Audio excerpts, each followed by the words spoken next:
And now it's time for development debates. We dig deeper into some of the questions shaping the future and present of China. Today, we'll see two Chinese experts debating if China should build nuclear power plants. China was ready to build nuclear power plants all over the country. Then the Fukushima nuclear disaster happened in 2011. This completely changed public and government opinion about nuclear power. It was supposed to be the future, but instead it became clear that it was a real danger. Immediately after the nuclear leak, the Chinese government held off plans to build plants. There were plans to build a large power plant right by Beijing, but that was scrapped too. 6 days after the disaster occurred, the State Council announced they would do a security check for all of the country's nuclear power plants. Apart from that, the government announced they would stop building any new nuclear power plants if there were any potential safety risks. The government announcement was a surprise to many market insiders. Faced with the country's huge energy demand versus limited domestic supply, China would have to import more energy and rely more on coal. But now that the Fukushima story is out of the news, it seems that the government is ready to bring back nuclear power. As China Business News reports, China's first inland nuclear power plant will start being built soon. The plant is located in China's central area in the Hunan province. However, the local government then denied it. They said they will inform local residents of the scientific studies before they start construction.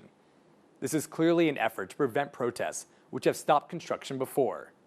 This news has made Chinese experts debate if China should build nuclear power plants. The general manager of a nuclear power station, Zheng Yangguo, told Chinese media that the Hunan provincial government should allow it to ease the province's huge electricity demand. Zheng said that inland nuclear power stations aren't new in the world. Nearly 50% of the world's nuclear power stations have been built in inland areas. Zheng said that both inland and coastal nuclear power stations use advanced technology to guarantee their security. Zheng also mentioned that Hunan's electricity came from hydropower and thermal power stations. Zheng pointed out that all the province's water resources that can be built for hydropower stations have been used up already.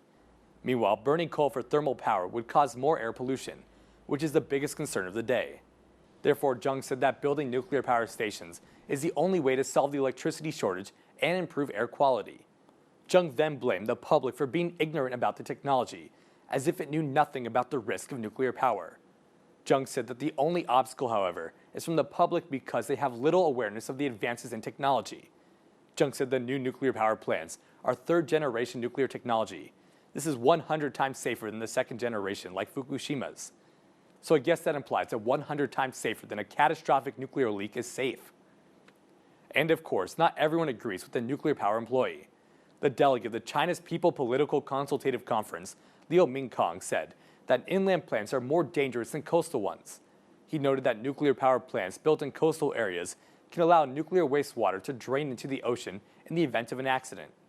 However, there would be no place for inland nuclear power stations to do the same thing during an emergency. Apart from that, Liu mentioned that inland nuclear power stations rely on river water to cool it down. However, climate change could lead to a dramatic change in water levels. Especially during a dry season, it would become an issue if it can't provide sufficient cooling water. Liu countered the idea of many experts that believe third-generation plants can secure safety issues much better than before. Liu said that they still haven't been used in any other country, so it still needs time to prove itself as claimed. However, Liu believes in this case, it will be difficult to persuade local residents to accept the building of a nuclear power station beside their hometown. It's a double-edged sword letting China develop nuclear power stations. On the one hand, it can solve the country's limited electricity supply, but on the other, it might have grave consequences, just like Chernobyl and Fukushima.